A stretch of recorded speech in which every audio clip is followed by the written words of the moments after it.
In less than 2 days, we get the release of Where Winds Meet to the global servers. So in this video, I will cover 10 important things that you really should know before deciding to actually play this game. We will begin with monetization and accessibility, to difficulty, classes, stamina, and what kind of content you can expect at endgame. Also be aware, despite others saying there's no pay to win, there is still some pay to convenience. So the first thing is monetization and accessibility. The game will release for starters on PC via Steam and Epic Games, and then also on PlayStation with the PS5. Ready for pre-download, probably by the time you watch this video, and then releasing November the 14th in less than 2 days. Keep in mind they do appear to have plans to release on mobile, as they already have it accessible in the Chinese servers. As for monetization, they have clearly stated that they're not having any pay to win. However, they still may be selling convenience items. At least we already have seen them on the Chinese server via mounts. More details later. And otherwise, the main revenue source is through selling cosmetics, skins. They have the gacha system where you have random drops on getting some legendary skins. And then also having battle passes, I assume for more cosmetics, but maybe even more convenience items too. They also have stated there will be cross progression, so you can play sometimes on your phone, sometimes on your PS, and other times on your PC, but do be aware you need to link your account before creating a new character on the new platform. Otherwise, linking will not be possible with those accounts. In terms of game performance, I have seen it plays very well in solo mode, primarily because it's just you, but in multiplayer it can potentially struggle a bit more, especially on lower end devices.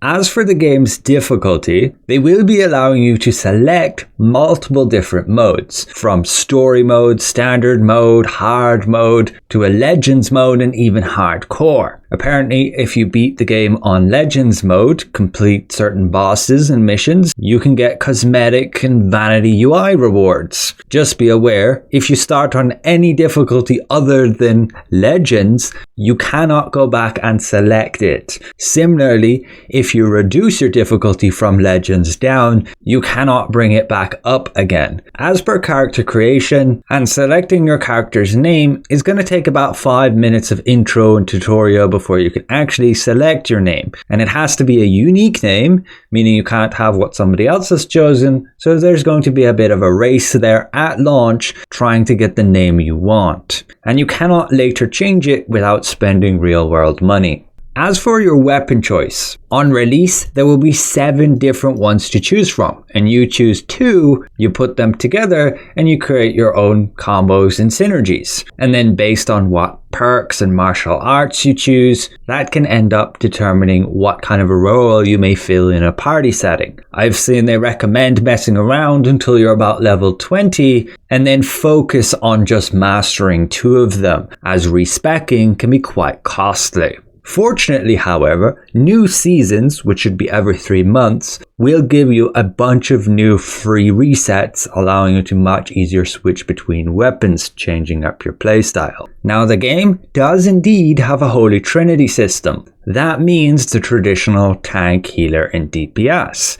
Now, these roles won't be enforced. You're going to have to select them when you queue up for group content. Yes, nothing will stop you with going for a full DPS team other than the difficulty of the content. Just be aware that some weapons do favor certain roles, like variants of the fan and umbrella are suitable for healer, while variants of the sword and spear are best suitable for tank. Now, as for the stamina system, or the time gates, you will indeed have a limit. For example, how many dungeon chests you can open, because you're going to need the stamina to do so. And the stamina will fully recharge every 3 days. That means you are time gated on how many rewards you can obtain, and so it's very likely you're going to want to log in every 3 days and do your dailies basically. Do the dungeons to burn all that stamina. And that is very likely going to be a big part with the endgame loop. Now, you may be wondering what to expect for certain content that you can do. So this is single player and co-op mode, and normally you will do your main storyline and questing in your single player world. Think something like Genshin Impact. However, you can still invite players to your world, up to 4 of them, but they cannot engage with the storyline quests that you are doing. They cannot gain any quest credit or do any questing in your world. They have to go back to their own for that. So inviting is mainly for fun and some help with open world stuff, maybe gathering, open world bosses, and some mini games. However, what you want to be careful of is the bounty system.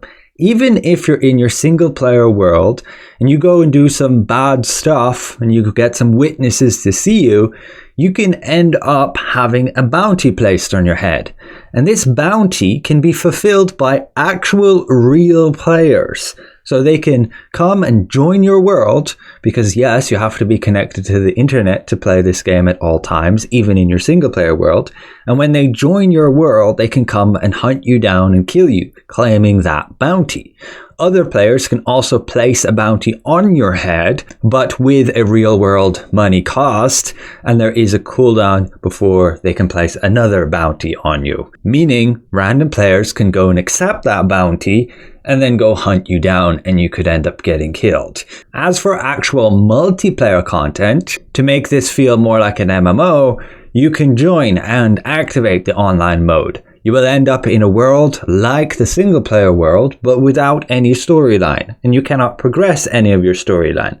The reason they have this disconnect is because your storyline and the things you do in your world can influence the world, and therefore it doesn't really work in a multiplayer dynamic with so many different players making their own choices. In this multiplayer world, you will be able to gather for professions, socialize, queue for other game modes, and you can do content like 5-man dungeons, 10-man raids, ranked PvP, guild PvP, and even a jailbreak PvP game mode. So there is potentially quite a lot of fun to be had at the endgame level.